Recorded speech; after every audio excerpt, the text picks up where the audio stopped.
stream breaks, then we'll always come back. You know. Okay. Luca Brecel, thanks for joining us this evening. It's good to have you on here. First things first, I want to congratulate you on that win, a Matchroom Championship League winner. Just lost just a few days ago in Milton Keynes. Did you enjoy that? Yeah, obviously, really enjoyed it. I think I played quite well the whole tournament. I've only started practicing about 2 weeks before, so I was quite happy to have a good level in the tournament. You know. And do you think that format?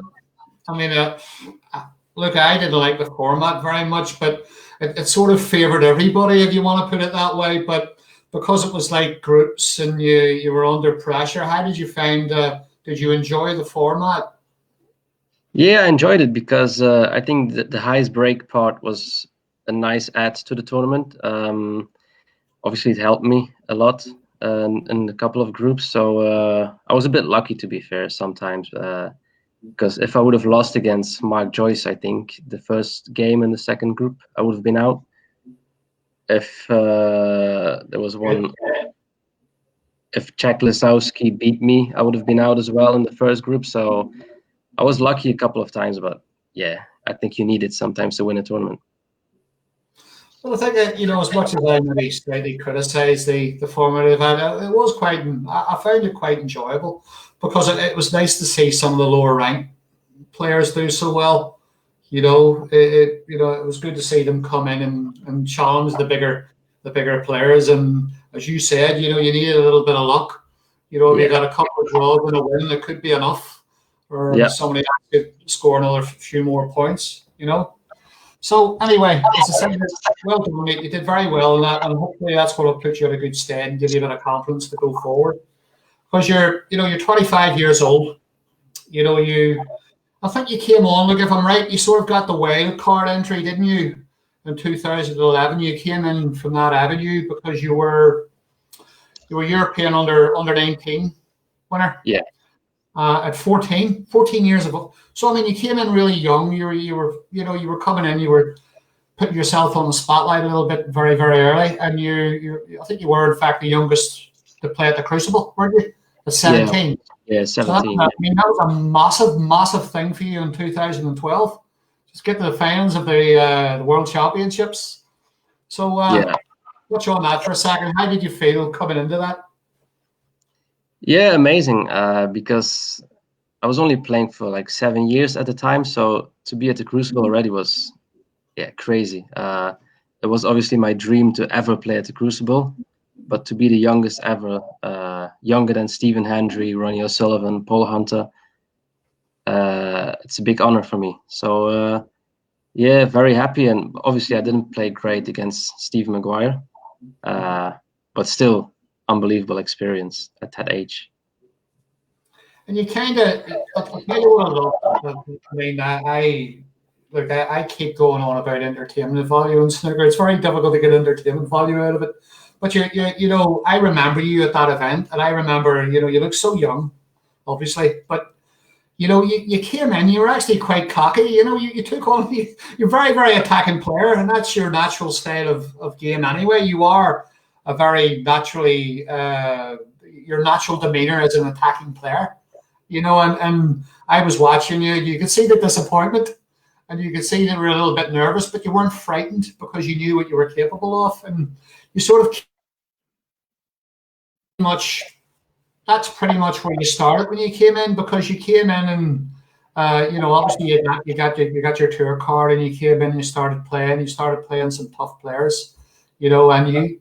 Pretty much within a couple of seasons, you started beating some big names, and you started getting a little bit closer, and obviously, that went along. So, what was it like when you got on the tour? Did you think it was going to be? Did you think you were going to do better, or were you like, this is a shock to the system? How did you feel when you really got on the tour? Yeah, definitely a shock to the system. I think my first 10 games. I think I played Sam Baird about 5 times, and he beat me 5-1 or 5-2 each game. So, and I didn't really know what to change to my game to win games, But But then suddenly I got to the World Championships, and that just gave me confidence boost. And then the same year I got to the UK Championships quarterfinal as well at 17. So that was a good achievement as well. So I learned a lot in the first 2 seasons, definitely. But in the beginning, it was very, very tough. I lost nearly all my first round game. So yeah, it was a bit different to my amateur career, but yeah, learned a lot. Yep, like there's absolutely nothing new there, Luca. When very often when young players come in, it does take them a bit of time. Yeah. It's a bit of a shock to the system. All of a sudden, they're up against the top players in the world, and they're thinking, "Oh, God, this is so tough. I can't get past these guys. These guys have been on the tour for years." And that's the type of player you came up against. I mean, you were playing the Maguires, the Pinches, and all these long-standing tour players, and you suddenly realize, you know what, this is going to be a little harder than I think it's going to be, But anyway, look, you were fairly steady. You managed to just about keep yourself on the tour, because I think what happened at the end of that first invitation, I think when that ran out, you were just outside the top 64. Yeah. Yet I think Barry gave you a two-year tour card, if I'm right. Yeah. And then it was really from there, you started beating good names, putting yourself on the board. You weren't winning a lot of matches, but you did enough to stay on. And then obviously, about 2 or 3 seasons, then you picked it up. Obviously, 2017 China Championships, you'd already got to a ranking final. I think you'd already got to a previous ranking final. Yeah, German Masters, yeah. German Masters, put you in good stead, gave you a lot of confidence, because I think as any young player, you're probably confidence-driven. Get a bit of confidence and you play well and you're ready for the next match. 2017 China Championships, what are your memories of it? Not a lot, really. No. Yeah, great tournament. I remember going there not really high on confidence, because I just lost against Williams, I think, in the previous tournament, Riga. And I was playing okay, but not like, oh, it's going to happen now, I'm going to win a tournament. No. So no, I had no expectations at all going to China. But then I played a good first round against Jimmy Robertson. Then I beat Marco Fu for the first time, because Marco beat me like 6 or 7 times in a row. Yeah, and then I got Mike Dunn, I think, in the 3rd round, and then I got Ronnie in the quarters. I should have lost. I was 4-1 down, and he was playing really, really well. But then I had a couple of centuries, got back in the game, and won the last frame on a fluke, I think, or the second last frame on a fluke. So again, I was just lucky. I think I'm just lucky. I'm not good. I'm just lucky, I think. Is that what you think that was where Ronnie just went, I don't want to be here, or in that respect? But it may have been one of them, but it most likely wasn't, because you did Shaun Murphy. Yeah, Shaun Murphy as well in the final, yeah. So let's talk us through that match. What do you remember about that match?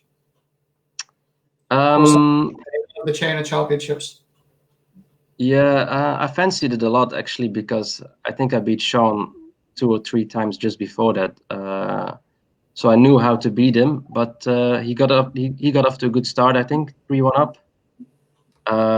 And then I won the next 4 frames to go 5-3 up, and then the last frame before the second session, I had a chance to go 6-3 up. I missed an easy pink, and that he made the pink and black to go 5-4, and I felt like I missed a chance to win it. I think 6-3 up, I would have definitely won it. Obviously, in the end, I still won it. But yeah, I was gutted to be 5-4 only up. So but just happy to win it in the end. 10-5, I think, 10-6. So. So I mean, it wasn't the best final, that's for sure.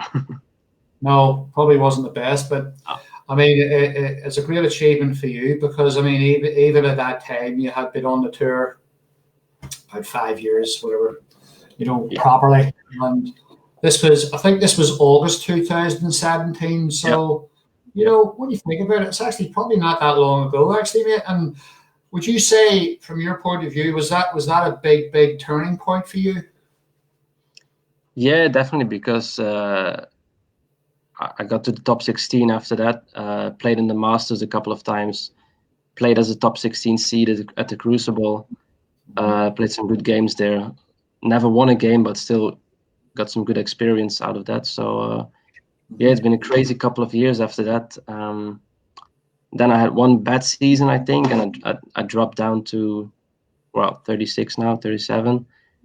So, but yeah, a lot of experience. And I think I'm a much better player now. I just need some results to go. Well, I won the tournament, obviously, but there's no ranking points. No, it's invitation. So just need one good ranking tournament.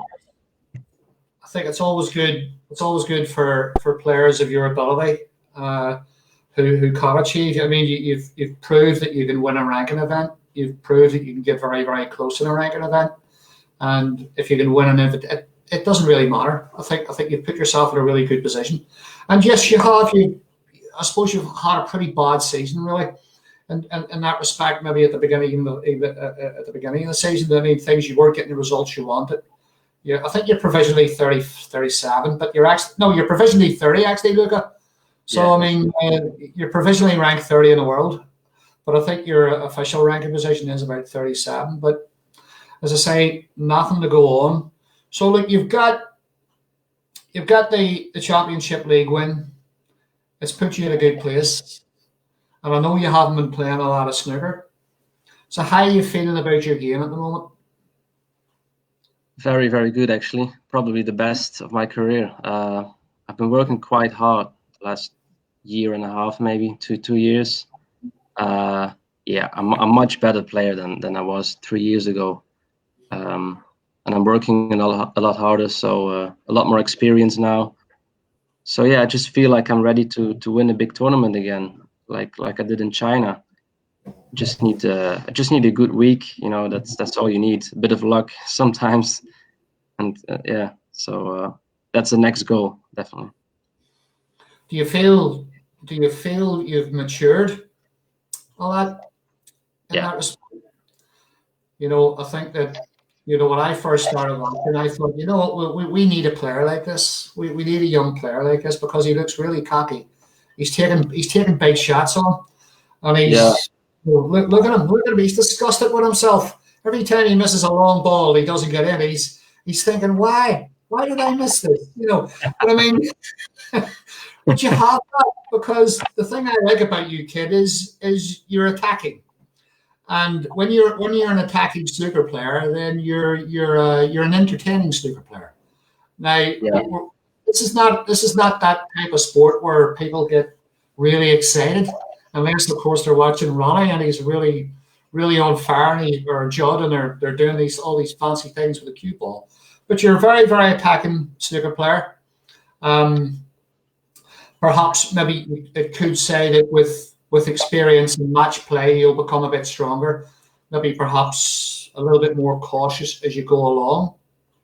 So what would you say what changes have you made in your game? What ways do you think you've matured, or what ways do you think that you've changed your game of late? I changed many things, actually. Obviously the practicing, I practice a lot more now. But also just the preparations for tournaments. I used to be the kind of guy that forgets his chalk or something like that, or his bow tie going to a tournament. And now I make sure I have everything with me. I make sure my tip is perfect on my cue. Just small things like that. Also, I've also slowed down a little bit when I'm in the balls. So just to make sure I don't make silly mistakes like I used to always do. Just small things like that make a big change in the end, I think. And do you think, you know, in terms? I mean, I regard you as an attacking player. I regard you as an impatient player. I mean, I suppose I'm putting you in there with Lazowski and Trump and maybe a couple of others in your sort of. I mean, is that okay for me to suggest that? I mean, are you in that sort of category player where you? Perhaps I'm much more patient than Lazowski, that's for sure. No, but yeah. I think Jack has matured a lot, just like Judd has. Yeah. And Yeah, obviously he has. Yeah, he's top I think 16 now. when you watch players like yourself scoring heavy, and you did that very early on, by the way. When you first got on the tour, you were like, when you got in and you were really flowing, you were hitting 147, 140s, 140, 100, lots of big breaks. So you're a heavy scorer when you get in, but you do, perhaps it could be safe to say, you take quite a few chances. Is that a part of your game that maybe you'd like to work on? Would you like to work on the other side of your match play game, and maybe what improvements would you specifically like to make to your game? It's a good question. I don't know. I think my match play isn't the worst. Definitely not the last few years. I think I improved a lot on that.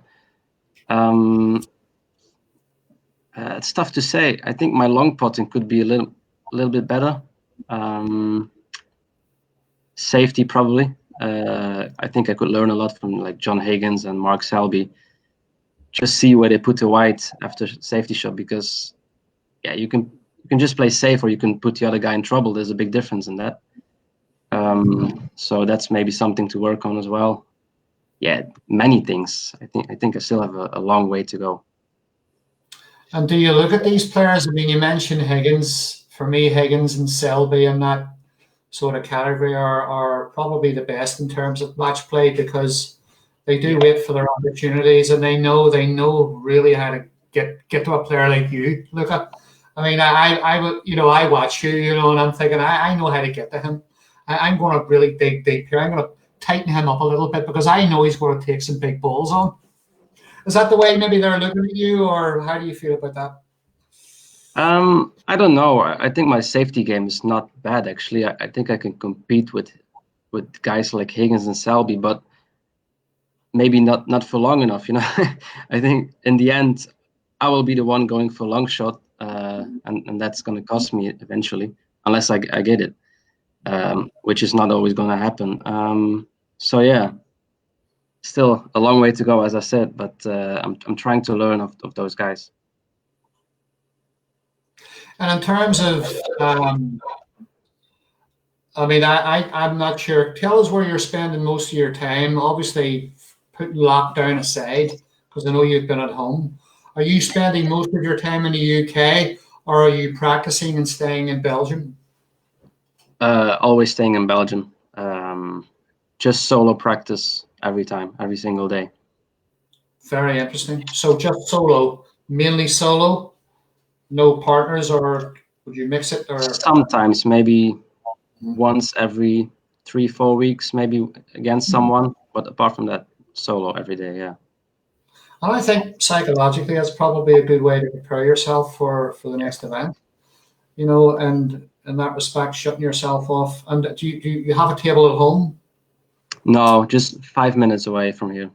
5 minutes. So the venue. Okay. Yeah. All right. Would you ever consider living in the UK in that respect? No. That's a probably good decision, After speaking to Chris Hendry a few weeks ago, I'm even thinking of going over to Bruges. It's only an hour away, Bruges, so no problem. It is. You're only an hour away from Bruges as such. Okay. But so yeah, no, it's as I say, Luca. I mean, look, it's great to have you on here, because I do think you're one of the very few young players that are actually attracting an audience, in that respect for entertainment value. I think we've kind of got a new generation of player that really, really attacks, and we love that part of the game, because a lot of the viewers at home who are watching like an attacking snooker player. Can you see do you see that part of your game? I know I've mentioned it before, but can you see you changing that part of your game, in that respect? Because I watch you on, I do watch your matches because of the reasons why. I mean, you do have that value, but, sometimes when I watch you, you're absolutely astounded with yourself because you've missed a ball, and you're very, very expressive. Very, very expressive on the TV. I know. So what do you? I know. Is it the pressure? So how do you deal with the pressure on the table when you're playing in a match? You know, at the moment, how do you deal with the pressure when you're not playing well? How do you get yourself back in again? I don't know. I just focus on the next visit. It's all you can do. I think mentally I'm quite strong, always have been. Although I show a lot of emotion, I think it helps me in some way. But yeah, you just have to focus on the next shot you're gonna play. So just forget about all the things that happened and just focus on the next. Just not always easy, obviously, but I try to do that.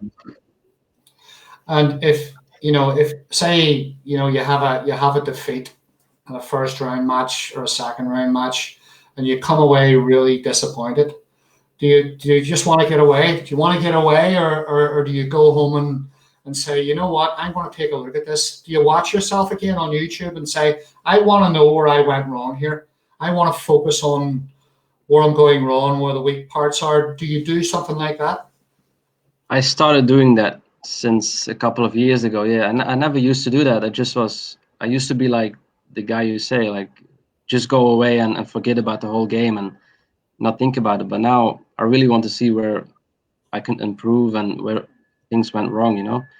So I think that's some advice I can give to young players. You always need to do that after a game to see what went wrong, and yeah, it's very important, I think. And just looking at your timeline, when you came in 2011, and obviously you'd done quite well as an amateur, and then you suddenly just jumped on the tour. You were given these wild cards, if you want to put it that way, and you managed to sort of like just keep yourself on the tour, and you stayed on. Do you feel as if you've really progressed since then? Do you feel when you go to the venues now, do you feel very comfortable now because you've sort of put yourself in a good, the top 16? Do you feel confident now?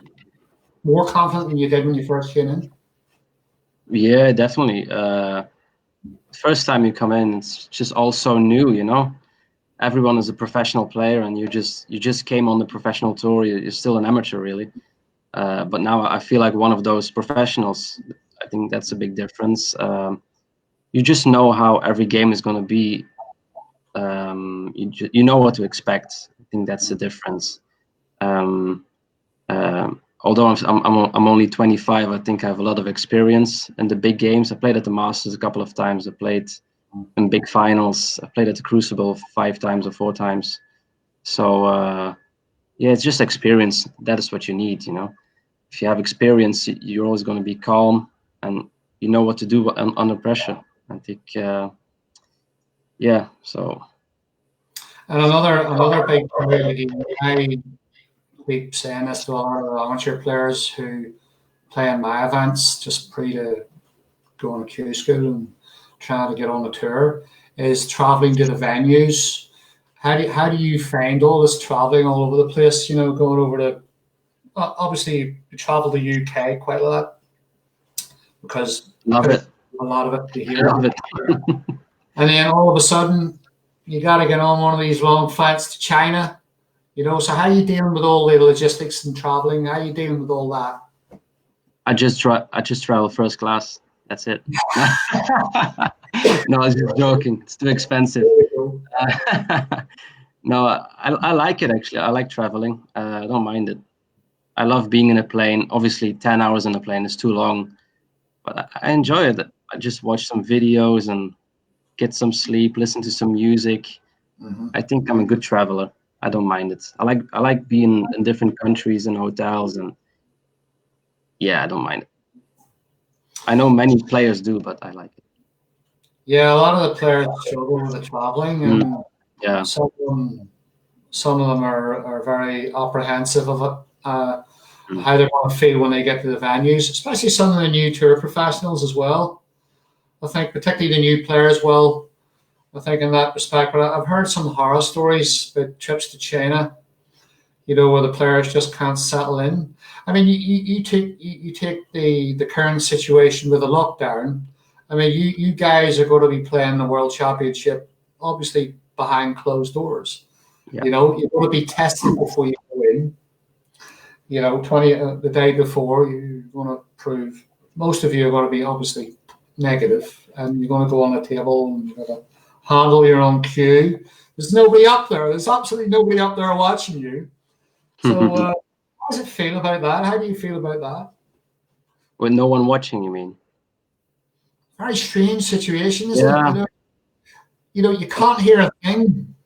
No, There's no when you miss a shot, you just expect the crowd to go ooh, and it just doesn't happen. It's a bit different, but obviously you're there to do the job and just focus on the game. And yeah, but it is a strange experience, that's for sure. But is that the way the players get?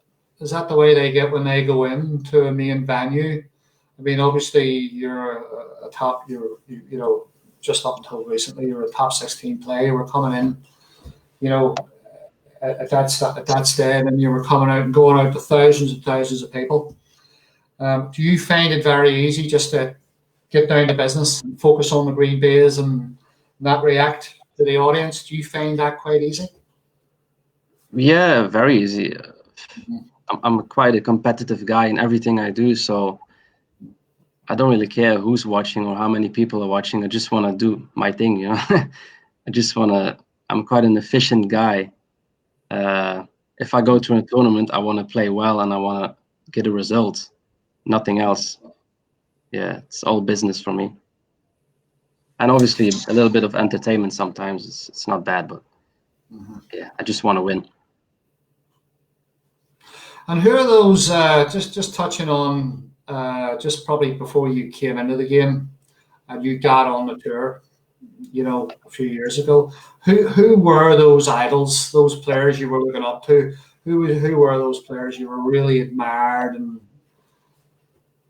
name some of them. Probably Stephen Hendry. Stephen was a big influence on you. Yeah, massive. Still now, I think. Yeah, he was a perfect example of a winner, a champion. Yeah, and probably John Higgins now, since I've met John, and he's such a nice guy and such a simple guy, and he's a 4-time world champion, a 5-time world champion. So yeah, it's just unbelievable to be playing those guys and be in the same tournament as them. You could say, you know, as much as you admire Stephen, Stephen's probably before your time, actually. You know, in some regards, you know, in terms of winning all the world championships that he did. Yeah. You know, so did you just watch some old videos of Stephen winning his world titles, and did you like his style of game? Yeah, a lot. He was a really confident player, you know. Even under pressure, he was still going for the same shots, and he just fancied the job to do it, you know. That's Stephen Hendry. He's a true champion. So yeah, in sports you always got to look up to those players. Like look at how they deal with situations like pressure and stuff like that. And I think he was a great example. It's a shame he retired at 44, I think, or 43 maybe, because it would have been nice to still see him play now, but obviously he made a choice and he never recovered from the damage that cheap cue he won all those titles with. Yeah, probably, yeah. I think that cue, that magic cue, that £20 cue or whatever, you know, just destroyed everything, you know, when I went out there because players. I mean, some players change their cues, some players change their cues a lot. I think it's psychological. And you know, this is another good thing I'd like to talk to you about, psychology of the game. I mean, I was speaking to one of the coaches there a few weeks ago, Chris Hendry. He was talking about how he helps players with the game and how it is important to take players away from their comfort zones and how they think and how they become mindful of a lot of things when they're under pressure, when they're behind, and how they refocus themselves. Do you think that you refocus yourself very, very well? Is there any part of your thinking game up here that you would like to improve? Yeah, obviously you can always improve, but I think, as I said, mentally, I think I'm probably one of the best. And that is probably down to Chris Henry a little bit, because I've spent a lot of time with Chris. He knows everything, how the brain works, the amygdala and what is it, all those things. He teach me a lot. And I've always been into psychology. I really like it. So I think I'm pretty good in that aspect. But yeah, I'm still improving, obviously. Yeah, what can I say? Absolutely. This is okay. He can't help me. I'm way above him, Chris. This was at my level. He might be able to help me, but he can't. He's not smart enough for me. That's okay. They try. You know, I did get look. I gave him a few pointers. Okay, I told him to go away and think about it. We're going to have a bit of dinner and we'll get out of all this mess. I'll help him with a few things. He's got some problems at home, you know, with pets and stuff like that. There. I know. He's fighting with his women all the time. You know, I don't know how many there are, but there must be a few. Because he's upsetting everybody, you know, and he comes on, he helps all the players. He's doing good things. He's doing good things. But no, yeah, seriously, I mean, that was a very interesting interview with Chris, and I think that, you know, when you talk about the mental side of the game, it pretty much affects everything that you do, you know, in your personal life. You know, how you know, progress in your profession, how you deal with disappointment, and how you deal with outside the tour. So tell us a little bit about yourself off the tour. What other sports are you interested in, or what other interests do you have for the benefit of your fans out here? I love running. I think most people know that. Yeah, I've always liked running. I'm gonna go to the gym now. Gonna start going to the gym a little bit. I'm not gonna lift too heavy weights because I don't know if it's good for snooker, but just trying to be fit, and I don't really do many other things apart from that, really. Just a lot of running. Simple life. Yeah, you got to be careful with the weightlifting and things in that regards. Yeah, I know. You know, I mean, I remember playing snooker at a very young age, but I started getting fit, you know, which is why I look as good as I do. Big arms. So, I mean, you know, you get tight arms, muscles, but, you know, you can get a little bit of, you can have a little bit of trouble. I think your body's composition is designed to deal with the things that you do. And I think if you push yourself too hard in that respect, it can be a bit of a problem. You know, a lot of people see our sport, Luca, as not a sport. You know, my other half, she doesn't think snooker is a sport. She thinks we're all lazy drinkers. You know, and I don't get it. I mean, we're actually walking thousands of feet around a snooker table. Exactly. You count the steps. I counted the steps. I do as well. Thousands of them. Thousands of them. So if you're practicing, I know you've told us all that you focus mainly on solo practice. Do you have any particular types of routines that you can tell the young guys out there about that you would focus on ways of improving your game? How many hours would you play solo, and what sort of routines could you tell us about? I have about 20 to 25 routines.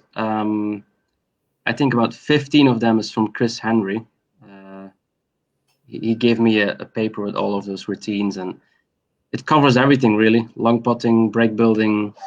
When I was working on my break building, I used to do pink and black routines called pinks and blacks, where you put the pink to the middle, and then you play the black, and then you put the pink to the corner.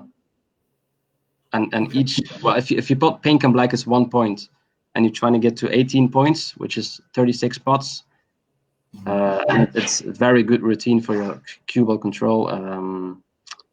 Yeah, just 15 routines like that: long potting, safety, break building, just everything really, and it's so good. If you do that every day, you're gonna get really sharp.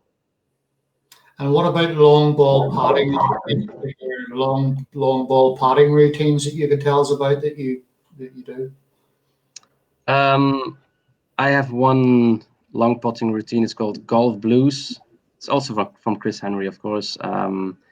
It's just 6 blues on each side. So white on the yellow spot, on the brown spot, and in between on each side. So 12 pots, which is very good. I have another one as well, which are 20 pots, and you have to get 18 out of 20. All different kinds of shots. Yeah, it's really good. Probably I'm gonna post it one day on my Instagram or something, just to show people. I think the guys out there would love to see something like that coming from a top player. Yeah, it's very interesting. Very good routines. It's not just like a simple routine. It's very good for your game. How did you get on with Chris Henry's balls? I haven't tried it yet. Have you not tried those balls? No. It is so tough. They're like little ping pong balls. You know, they're exactly the same size as the cue ball. Obviously, they're not the same weight. But you've got to hit that ball. You've got to hit that cue ball dead center in order to get that object ball to go where you want to go. And it's extremely difficult. Extremely difficult. It'll go, not for very long. But I'm very, very impatient. Easy for you. Too easy. I had 3 shots and I was desperate for a glass of wine. You know, just a glass, not a bottle. I don't drink bottles of wine. Don't listen to anybody. You know, you're as bad as Chris Henry. You know, everybody thinks, Belgian. Listen, everybody thinks I'm an alcoholic. I don't know why. You know, if I choose to drink my gin and tonic out of an Evian bottle, that's my prerogative. Enjoy. So in terms of, you've told us you enjoy doing a bit of running, and that, is there anything else you do to relax yourself? What sort of kind of things do you do to relax? I listen to quite a lot of music as well. I don't know, just laying on the couch after a run, watching some television with a nice Coke. Beautiful. Coca-Cola? Yeah, sometimes. Personally, I love to get rid of people. See, people, I like to get, I'm fed up with people. I want to sit in the same. I want to watch a good movie. I love to watch a great movie or an old movie, a really, really old movie from the 70s or 80s or whatever. And just relax. Nobody in the room, no people. Absolutely. Exactly. Same. Just my dog and my girlfriend sometimes. Right, you've got a dog. Okay, that's okay. I've got 2 cats. Everybody knows I've got cats because they're usually jumping all over the table, you know. But I rescued these cats. I didn't want them. You know, I didn't want any of them, but I rescued them and they're here. And I have to feed the bloody things, you know. And all through lockdown, I couldn't take them for a walk, Luca. I couldn't take them anywhere, you know. But it wasn't chaos. I know. Absolutely. Yeah. You know. So in terms of the World Championship, I think we all know it's going to be held. It's going to go ahead now, obviously, behind closed doors. Are you looking forward to that? Yeah, a lot. Can't wait to play there. Obviously, I just want to qualify first. That's the first step. But yeah, if that happens, I can't wait to play there, even if there's no crowd. Perfect, no people. On the big format, best of 19s. Do you like it? Best of 19s. Yeah, love it. I don't really like to play on 2 days. I like to play in 1 day, like morning and evening session. Yeah. But yeah, apart from that, I love the longer games. Yeah. I mean, they could probably fix that, couldn't they? Where the players play a morning session and an afternoon session, because it kind of, I don't know, the only thing I'm thinking of, it would kind of throw you out of momentum a little bit, wouldn't it? Yeah, it's a bit like 2 different matches, maybe. Yeah, so in that respect, I totally agree with you there. I think that it's something that they could actually take a little look at, you know. in that regards. But what about formats on their own, Luca? Are you happy with best of sevens, or would you prefer best of nines like it used to be in the older days? I prefer best of nines, but I think they should get rid of the interval, 15 minutes. Don't need it. No, exactly. Don't need it. I don't see a reason why they should do it. It's just like 15 minutes sitting in the players' lounge, just watching your clock to go back on. I don't see a reason why they should do it. Some of the matches, I mean, some of the matches like run 50 minutes. That's 4-0. Some of the matches run for about 3 hours. So Yeah, it's a difficult one in that respect, I think, to work out. yeah. You know, but Sure. yeah, most of the players tend to go would like it to get back to the best of nine formats because it creates a Yeah, better chance to really get the best out of you through yeah. a long match. So let's just touch on your equipment. Luca, just talk about your cue and the kind of tip that you play with. Let's talk a little bit about that. Tell us about that. I've always played with accurate. I swapped to Maximus for 1 year, and that's when I won in China, 2017. But then I lost it, of course, and now I've gone back to accurate again. Mhm. I play with Alec Master. Is it Alec Master? Yeah, Alec Master. Elk Master. Is that the sort of soft or medium or hard type tip? Which I one? like medium, like soft medium maybe. Soft medium. Yeah, something like that. And how often would you change your tip? I try to keep it on as long as possible, but sometimes when you have a miscue or something like that, you have to change it. I think this one has been on for like 6 months now. Obviously, we haven't played for 3 months, but still, that's quite a long time for myself. So yeah, I'm just gonna try to keep it on as long as possible. And have you tried some other tips? Have you tried these G3s, fours, or whatever they're called? Have you tried any of these really hard Chinese tips or any? Have you experimented No, with it? No. I don't know anything about tips. Sometimes people ask me, "What's the size of your cue or the weight?" And I just say, "I don't know." I don't know. Fair I enough. haven't. I I don't know. Do you know, I'll have to be absolutely honest with you. It's not a question that I would ask a player. How heavy is your cue, by the way? I just think it's a silly question to ask. But I know. it's a lot of the guys out there are interested in what type of cue you play with. Because most of the tour professionals, quite a lot of them play with John Paris cue. I'm a bit old school. I don't think the cue is the issue here. I think that any good player could play with a very cheap 1-piece, 2-piece cue. If they can play with that cue, then they'll succeed with that cue. It doesn't matter. You Yeah. don't spend you don't have to spend £3,000 on a cue. You can get the same No. cue for £2. Yeah, because if you play with a cue every day, you're gonna get used to it eventually. Doesn't matter how it plays. If you play with it every day, you're gonna get used to it. You're going to get used to it. That's how you see it. Now, you were just touching. We were talking about Chris Hendry there for a little while there. And I was just going to touch on coaching a little bit because one of the guys has just sent me a message there about who has coached you. So who's currently coaching you at the minute? Do you have any coaching at the moment, or who have your coaches been? I used to be with a coach called Danny from Belgium.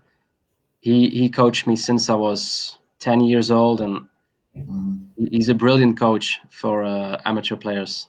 Like if you start the game, he's the guy to go to. Then when I was 16 or 17, I went to Chris.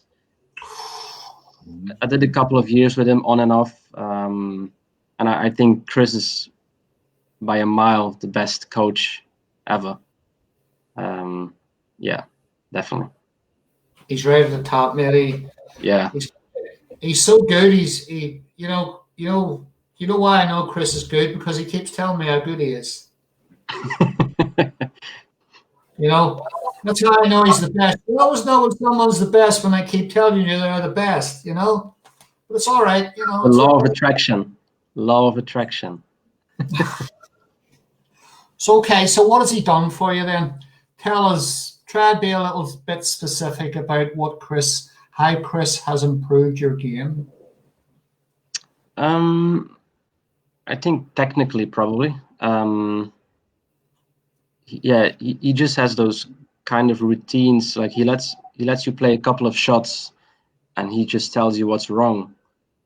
Like he told me straight away I was hitting the white ball with the right hand side, and yeah, he just tells you everything you want to know, and he just tells you because he's so, I don't know, he has all the equipment to make you a better player, and also mentally, of course, he told me a lot of things. I've spent so many hours with Chris, it's unbelievable. I think 2015 we did like 5 hours 3 days a week. So yeah, so, very, very intense. yeah. And you know, just touching on those tiny little things like appreciating and discovering that you're actually playing a little bit of unintentional side. I mean, that became apparent with Shaun Murphy, for example. Shaun Murphy, Yeah. I think it's working with Chris. Shaun realized he was putting a bit of left hand side on the ball. I know, yeah. So it's something he picked up on the balls. I mean, I suppose it's not something you see yourself, is it really? When you're playing, sometimes if you're playing on intentional side as a top professional, do you realize you're doing it? No, I think Chris told you that actually in his interview last week. When I watched it last week. The player doesn't see it. You know, when you're playing, you think you're middle of the wide, but probably you're just hitting it right or left hand side a little bit. And Chris is obviously the guy to tell you those things. Yeah, he's helped me massively technically, and also the routines he's given me has helped me a lot. Yeah, great coach. And Luca, are you ambidextrous? Can you play with both left and right hands? I used to practice left-handed, so I was quite good at it, but now I'm much better with the rest. Yeah, I don't really practice left-handed anymore, so if you don't practice, you're gonna...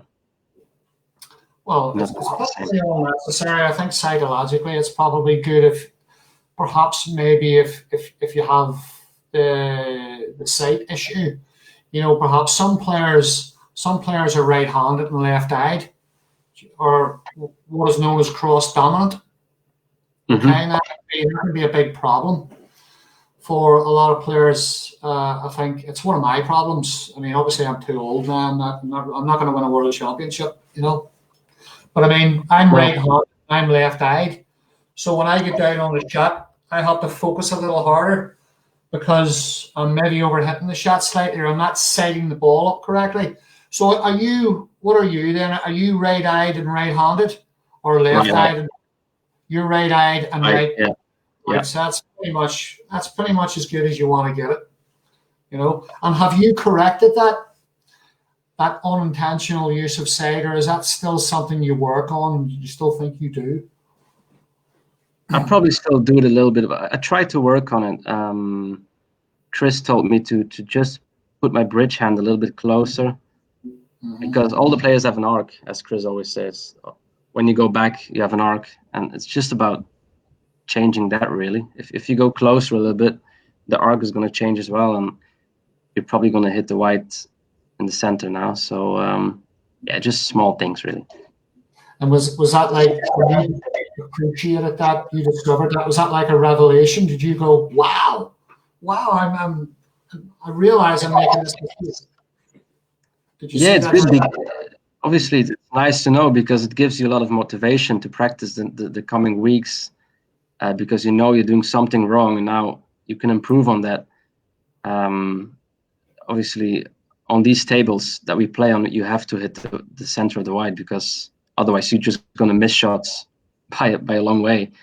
So it was nice to have someone telling me that. Yeah. Mm-hmm. No, Chris has got so much to offer. I mean, I think he's, just speaking to Chris is quite enlightening because it's, as I say, it's part of everything we do.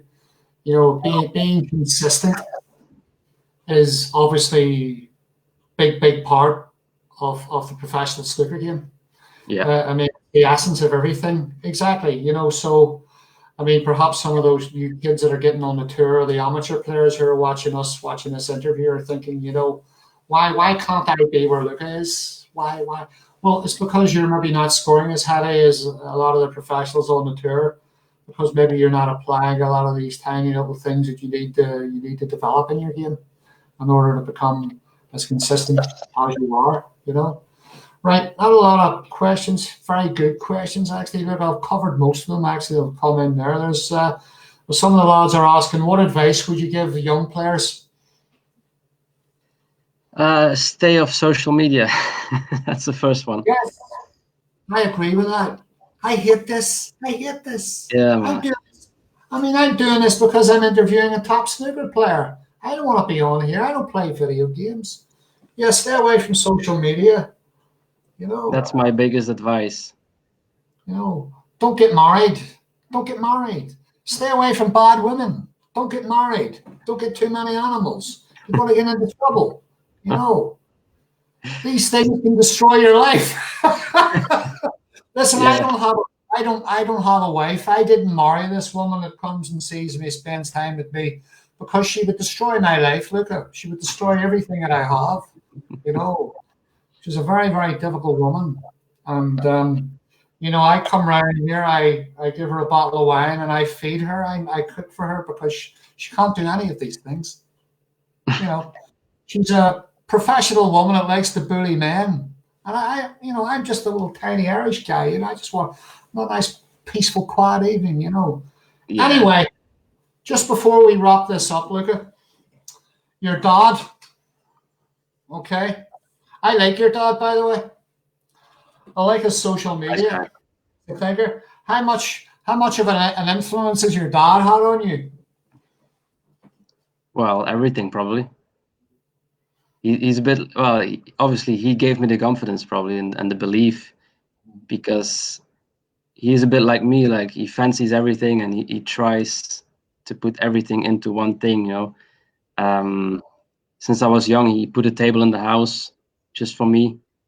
He just believed in me since I was born, probably. So yeah, probably I've got all my confidence and belief because of him, probably. Yeah. And does he try and come with you to events, or is it difficult? Say that again. I didn't hear it. Does he try to come with you to most of the events, or? Yeah, he tries to go where he can. Yeah, and also when I was young, he used to always take the pressure off me as well. That's what he was the best at. And I think it's very important for young players to have a dad like that. But yeah, he tries to go to all the tournaments. He loves it. Can he pot a ball? No. Simple question. No. Okay, so if you weren't a professional snooker player, Luca, what else would you be doing, do you think? Wow, good question. It must have been something. Something with sports, probably. Probably in the gym somewhere. Okay, trainer, Like personal. Yeah. Is there any other hobbies, like obviously in the running and that there, but do you have any strange little hobbies you'd like to share with us? Interest with some of the guys you'd like to know about? Strange hobbies? Not really. My day is just I walk the dog, I make breakfast, go for a run. I don't know. Practice table. Boring life. I wish I had a boring life. No, It's great life. Right, buddy. Look, listen, as usual, I'm doing really well with these interviews. I'm managing to keep them down to an hour. So I hope the guys out there enjoyed this here. Colin Phillips has asked if you could wish him a happy birthday. Oh, I don't know. Do you know who Colin Phillips is? Colin Phillips. Happy birthday, mate. Enjoy your day. God, do you know what? That's going to make his day, Luca. I hope so. You know, he's gonna have to get away from the wife and the kids now and go outside. He said, "Luca, wish me a happy birthday." Wow, you know. Beautiful. Right, mate, are you going to go for a run after this? No, I just had a bad meal. I had too much for dinner. Oh yeah, what's your I'm favorite gonna be food? lazy now. Favorite food. What's your favorite food? Favorite food? I like Asian, Chinese food, something like that. Chicken and rice. Chicken and rice. Very nice. Very nice. Anyway, look, listen, don't get fat. Very spicy. Don't drink too much and don't get fat. There's I some don't very drink. players up there at the minute. I'm not going to mention any names, but they're up there, Luca. They're right at the top, and they know who they are. I know who they are. And they've got some very, very bad habits, by the way. Much, much worse than my habits. You know, they're going to have to sort their legs out. You know, Luca, thanks very much for joining us. Hopefully, we'll all this here. I shall see you in the lounge. You know, and I'll buy you a cup of tea. That would be brilliant. We'd love to meet you in real life, mate. And we did actually meet a couple of times because you know I have Gordon Brown. What? Jordan Brown. You played Jordan last year. Yeah, lovely guy. I think he it's probably a match. Perhaps you should have won, but I think it became a little bit scrappy in the end, and Jordan came back, and you missed the ball.